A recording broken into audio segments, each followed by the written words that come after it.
c'est le trésor encore méconnu d'Haïti. Un petit bout de terre exceptionnellement préservé et accessible seulement par la mer. Un coin unique pour les amoureux de la nature, notamment des plages immaculées. Ici, on peut encore se sentir comme un naufragé sur une île déserte. Car pour l'instant, l'île à Vache n'est fréquentée que par une poignée d'aventuriers en quête d'authenticité. C'est beau, vraiment superbe. C'est un paradis sur Terre. J'aime cette île, elle est magnifique et paisible, reposant, et les gens sont vraiment sympas. Regardez derrière nous, c'est comme au paradis.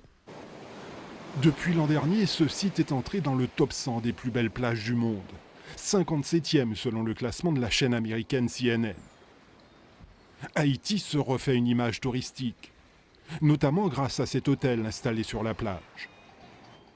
Il a fallu 8 années pour monter cet établissement de 30 chambres dans ce coin isolé.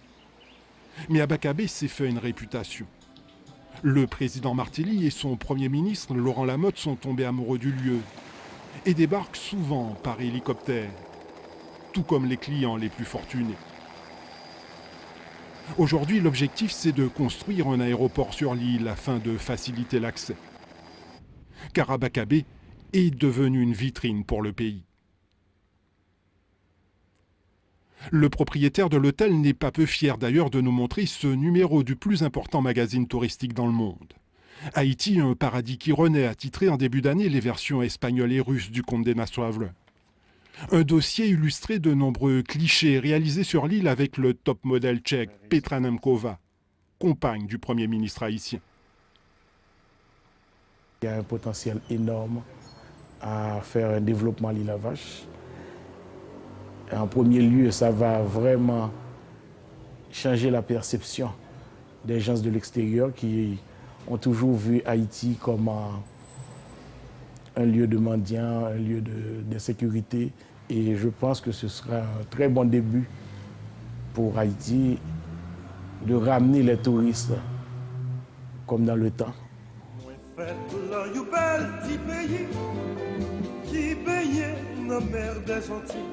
Haïti a connu son âge d'or en matière touristique. C'était dans les années 50 à 70. L'île était une destination phare de la Caraïbe, la perle des Antilles pour les agences de voyage. Le pays était d'une pauvreté extrême, mais les visiteurs venaient de partout. Les croisiéristes américains débarquaient à Port-au-Prince et les hôtels étaient toujours pleins. Le charme naturel d'Haïti attirait, son histoire, sa culture fascinait. Et la nuit, on dansait partout jusqu'au petit matin. Mais cette musique s'est arrêtée progressivement. La destination a été boudée et rayée de la carte touristique au rythme des violents soubresauts politiques.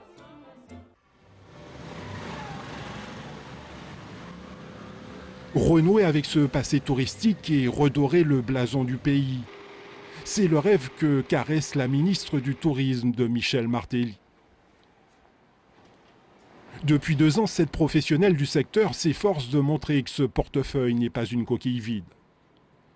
Elle mène une active politique de promotion dans le monde pour vendre Haïti.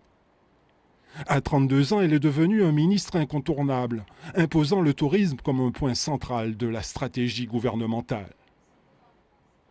C'est elle qui gère depuis 9 mois l'ambitieux projet L'île à Vache. Il s'agit rien de moins que de créer de toutes pièces une nouvelle destination touristique internationale. Il y a vraiment tout à refaire, donc c'est comme reconstruire un petit pays. Donc on a vraiment mis le dévolu sur l'île pour travailler avec la population, la mettre à niveau, mettre les infrastructures permettant à l'île d'ici 2 ans à vraiment se positionner comme une île de destination touristique à l'instar de St. Barth, St. Kitts, Aruba et autres. Cette île longue de 13 km et qui représente en superficie 2 fois Saint-Barthélemy a un potentiel touristique indéniable. Les autorités ont d'ailleurs commencé à vanter ses mérites dans des vidéos promotionnelles comme celle-ci.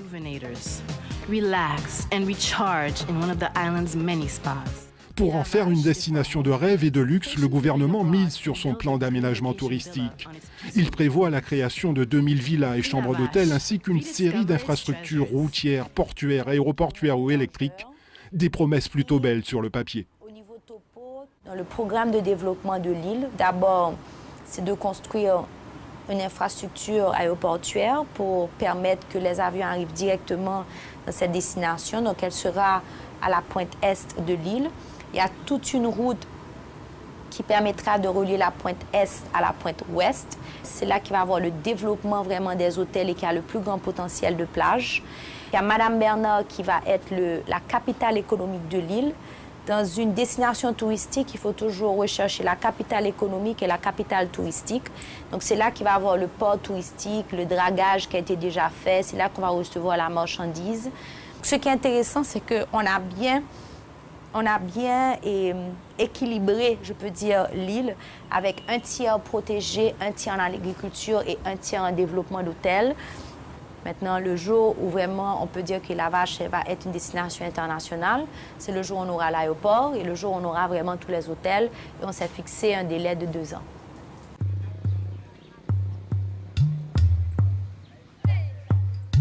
Il y a du pain sur la planche pour changer le visage de cette île. Madame Bernard, la future capitale touristique, n'est qu'une modeste bourgade dépourvue de tout équipement public. Pour desservir la population de l'île, estimée à 15 000, les services de l'État ont commencé à s'installer dans ces préfabriqués. Il y a tout à faire ici, à commencer par l'accès à la mer.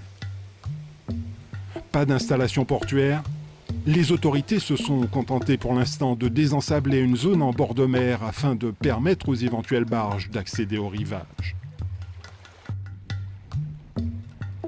Car Madame Bernard est un lieu d'échange. Cette localité s'anime lorsque les paysans viennent à Dodane troquer leurs marchandises sous ce marché construit récemment par les casques bleus. Le reste du temps, seul le moulin de la Cassavrie crée un semblant d'activité dans le village. L'île à Vache produit à profusion manioc, coco, mangue, maïs ou patates douces. La terre est généreuse, et ici on ne meurt pas de faim, même si on vit dans le dénuement. Une île paisible en fait, où vivent des gens tranquilles, mais les bouleversements annoncés suscitent des interrogations. Entendez, vous voulez faire chaîne touristique, vous voulez faire terrain golf, et vous voulez faire aéroport international, mais nous-mêmes, nous avons un problème avec eux. Parce qu'avant, pour venir faire bagage ça, il faut qu'il y ait un problème paysan avant. Il faut qu'il y ait de l'eau potable. Il faut qu'il y ait de route, l'hôpital, électricité. Et puis, l'école professionnelle. L'accès à l'eau potable reste le plus grand problème des habitants de l'île. Car ici, on boit la plupart du temps une eau impropre à la consommation. Malgré son apparence claire et limpide, cette eau qui coule de cette pompe installée par une institution religieuse présente des risques pour la santé. C'est l'enterre, il sortit son tuyau qui la donne et l'eau pas potable. Parce que de l'eau potable, c'est que l'eau installé des artésiens et au profond de 1 centaine de pieds, ça est capable un peu plus potable. C'est ça. Tout le monde peut boire? Oui, tout le monde boit parce que dans les îles là, la façon dont il a produit, c'est quantité en pile pompe. On qui est installé comme ça.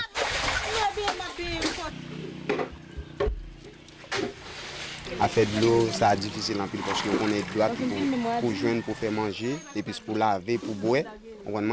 C'est lui-même avec nos services, même de l'eau pas gain pour bête, monde qui fait vaille. La population n'a guère le choix que de s'approvisionner dans ces puits de surface vulnérables à la contamination. Chaque jour, femmes et enfants marchent des heures pour se procurer une eau dont la qualité laisse à désirer. C'est pas un eau qui potable, il y a diverses maladies. Le gouvernement n'a pas jamais dit rien dans ça. Tout simplement, ça, comme bon pour mon lavage, c'est faire projet, faire chaîne d'hôtel, pour venir mettre grand air gris sous malheureux.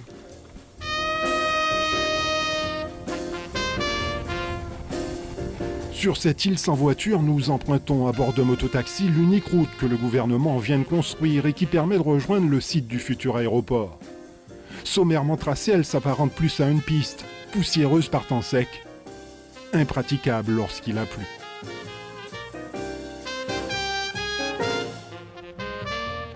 C'est ce chemin en tout cas qui a cristallisé les premières récriminations contre le projet. Les tracteurs de l'entreprise dominicaine en charge de sa construction sont passés en force dans les jardins. Les paysans ne décolèrent pas. En témoignent ces barrages improvisés. Il y a des cocoyers, ils ont coupé, ils ont crasé pieds bois, il y a des gens qui perdent 50 pieds cocoyers, 50 pieds cocoyers, jardin, il y a des paquets de jardin crasés, mais pas en route. Moun sa kounya là et la pauvreté parce que une cocoye c'est une ressource naturelle pour moun nan. Moun a besoin d'argent, il a créé cocoye pour mettre moun l'école. Kay mandé dans route là mais kounya là c'est route moi kay moi écraser. Vous voyez ça? Est-ce que ça c'est route? Alors route ça c'est route pour machine faite, on t'a aimé route faite mais ça c'est une crasaille qui fait et pas une route li. Et pas route li. Est-ce que on c'est route bon sous t'a fait photo ça. Est-ce que c'est route? Ça pas gain route non? À cette situation de tension s'est ajouté un climat de crainte lié à la publication d'un arrêté présidentiel déclarant l'ensemble de l'île zone de développement touristique. Ici, notamment sur ces terres qui bordent le littoral, les riverains ont eu vent que la construction d'un golfe était envisagée. De quoi alimenter la peur de l'expropriation et du déplacement de population. Une fois que vous faites un golfe, et vous faites un golfe, nous ne pouvons pas vivre la mer encore. Qui côté de vivre? Qui côté de mal vivre? Pas un côté de mal vivre encore, non? Terrain golf, c'est un bagage que vous n'avez pas l'argent pour aller visiter, vous n'avez pas l'argent pour rentrer là-dedans. Mais si vous retirez tout, vous retirez vie nous, c'est vie nous. Si vous ici à vivre, vie nous retirez. Vous proposez 12 plages pour que vous preniez sans que vous ne dédommagez personne. Yo sorti arrêté qui est sorti 10 mai année dernière qui dit que mon lavage pas possède de terre. Ça veut dire que yo dépossédé de tout ça au gain. Le gouvernement il fait un gaffe parce que les pas viennent parler avec la population au commencement projet. Et puis c'est là en pile moun yo te vinn penser que yo pral mettre au dehors, yo pral vinn prendre ça pour céder terrain yo. Et on connaît paysans les très sensibles pour terrain. Et puis en fait, le gouvernement est venu après pour venir dire moun yo mette tirer personne au gain la cailloua parce que yo pas décidé de prendre bien moun ni jusqu'à présent il faut qu'on déplacer personne moun. Nous voici à l'est de l'île, dans une zone inhabitée où doit sortir de terre l'aérogare et la piste d'atterrissage. C'est la clé de voûte du projet touristique du gouvernement. Le coup d'envoi des travaux a été donné l'an dernier par le Premier ministre, avec cette amorce de terrassement. Mais depuis, rien n'a vraiment bougé. Les tracteurs et bulldozers de la société Estrella sont à l'arrêt. Cette entreprise de Saint-Domingue décroche de nombreux et juteux contrats de travaux routiers en Haïti. Elle a hérité aussi d'au moins 3 contrats de construction d'aéroports, dont celui de la ville d'Écailles, située juste en face de l'île. Construire une aérogare ici peut apparaître superflu. 1500 chambres, ce n'est pas grand-chose pour justifier un aéroport. Alors, ça coûte beaucoup, même si je sais que ça va être fait à base de charter. Et il y aura des avions en coopération avec les tours opérateurs qui vont amener des clients. Comme on fait pour Punta Cana, comme on fait pour Montego Bay.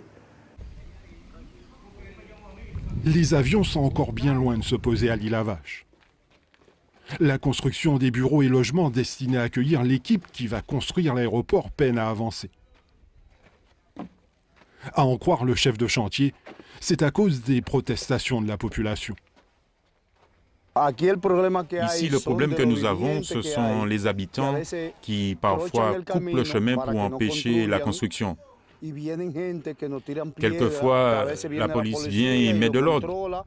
Hier, ils sont venus, ils ont lancé beaucoup de pierres ici dans leur camp et sur cette maison. En début d'année, au plus fort des protestations, une première équipe d'ouvriers dominicains a dû s'enfuir de l'île, craignant pour leur vie. Pour protéger ce projet d'aéroport dont le coût est estimé entre 20 et 25 millions d'euros, le gouvernement a renforcé la présence policière sur l'île. Ça, c'est le futur poste de police pour contrôler les délinquants qui ne veulent pas que l'on termine les travaux.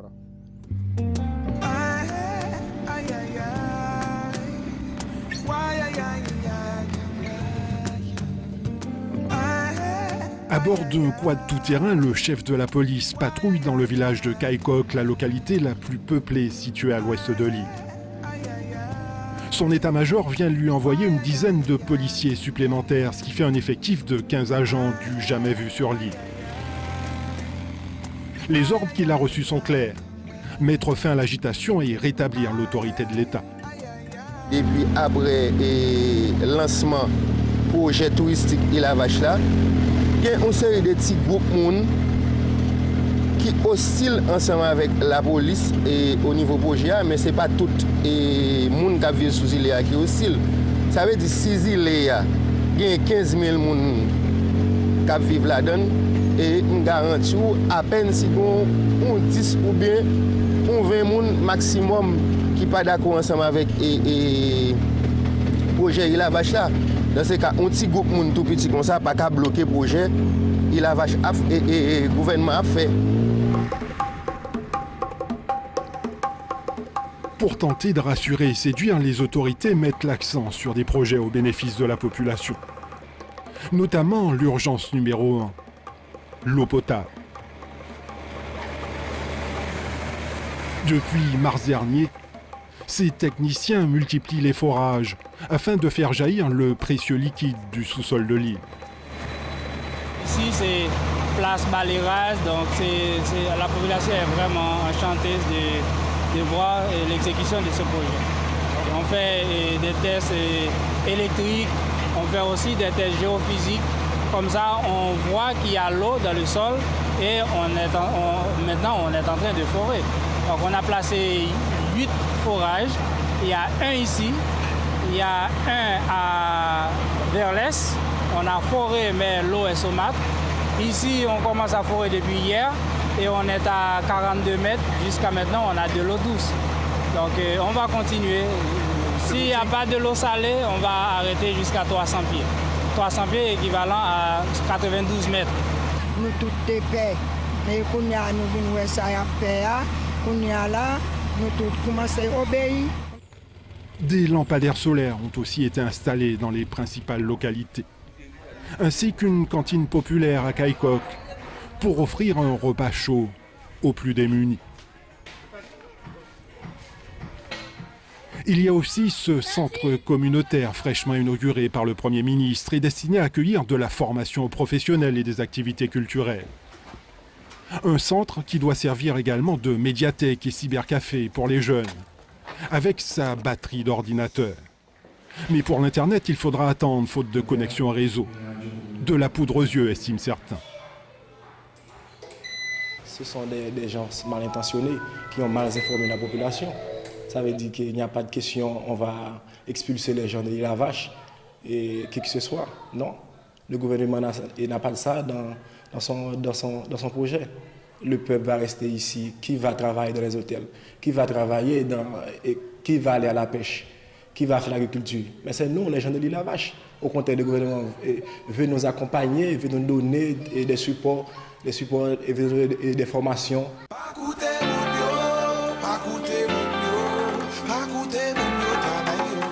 De quoi peut-être faire avaler la pilule de l'expropriation.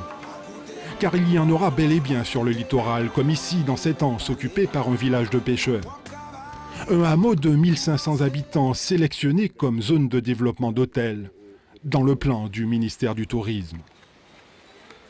Il n'y a pas venu exactement pour dire nous qu'il a retiré nous, mais le document ministre là, il prouve que nous-mêmes nous pas prêter ici parce que dans le document ministre, nous côté il a montré nous un point rouge qui est sous zone là surtout. Surtout zone là, un point rouge qui dit que la hâte pas bien monde habiter encore. Ces développements touristiques-là qui vont être sur le littoral, nous allons travailler avec les habitants de ces zones pour les dédommager correctement Et on parle de quoi? On parle d'une centaine de maisons sur 2000, 3000. Donc c'est pas la moitié des maisons de l'île. Les autorités voudraient accélérer le pas, voir les touristes fortunés dans les transats avant la fin du quinquennat de Michel Martelly dans 2 ans.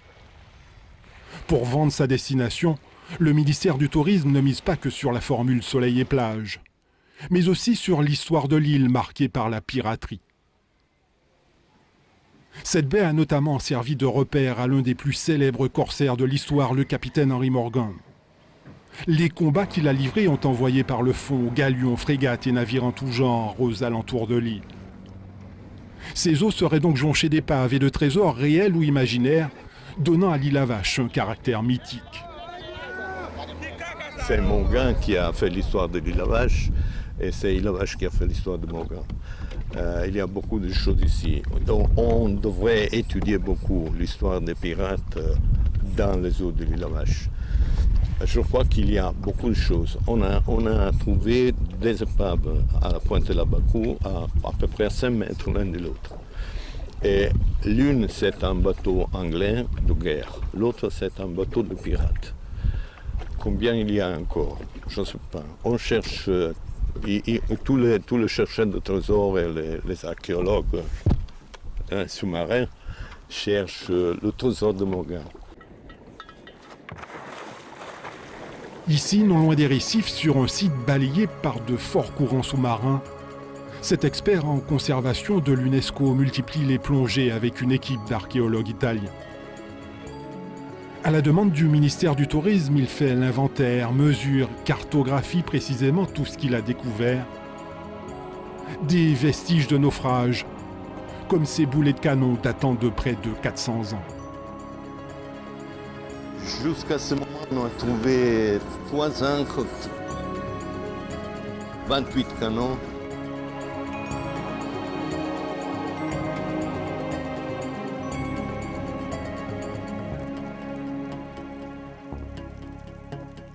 C'était un bateau de guerre, peut-être à 2 ponts, avec les grands canons dans les ponts de batterie au-dessus et les canons les plus petits à nous. Mais il faut étudier encore. Une idée, c'est de déplacer quelques pièces, le mettre dans un endroit plus protégé, soit pour une plongée plus facile, soit pour une meilleure conservation des pièces. Avec l'équipe d'archéologues, nous prenons la direction de cet îlet occupé par des pêcheurs.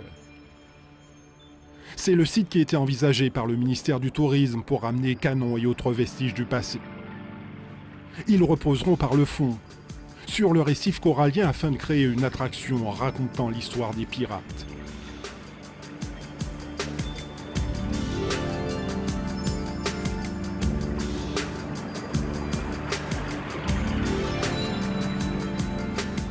On a étudié cette hypothèse de créer un musée subaquatique pour créer des attractifs touristiques.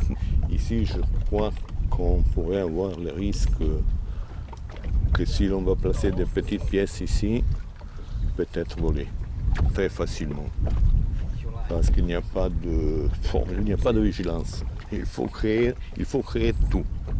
Il faut créer tout, à partir de zéro. Les défis sont énormes à tous les niveaux pour que ce grand projet touristique puisse voir le jour. Ce Français installé sur l'île depuis 26 ans sait quelque chose. Il a été un pionnier en matière de tourisme. Le tout premier à ouvrir avec une 50aine d'associés un hôtel, Port Morgan, clin d'œil aux fameux pirates.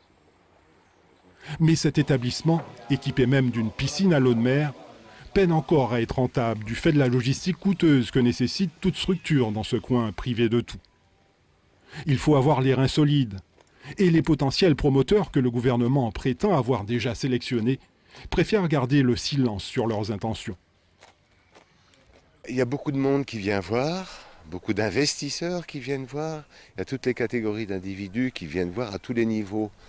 Il y a du spéculateur, il y a de l'investisseur. Maintenant, il faut je pense qu'avant qu'ils envisagent de venir, il faut que cet aéroport soit déjà bien avancé.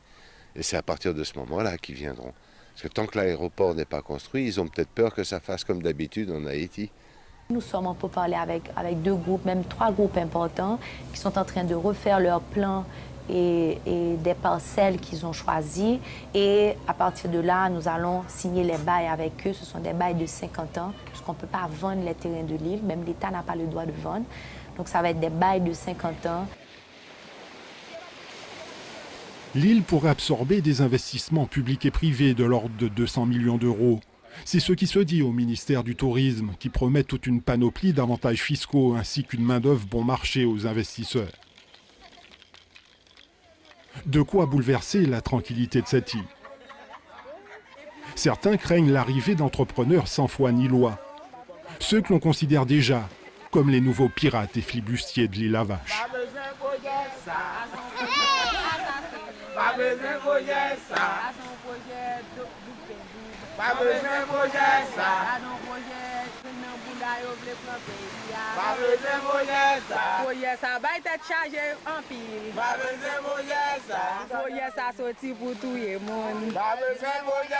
Gardons problème.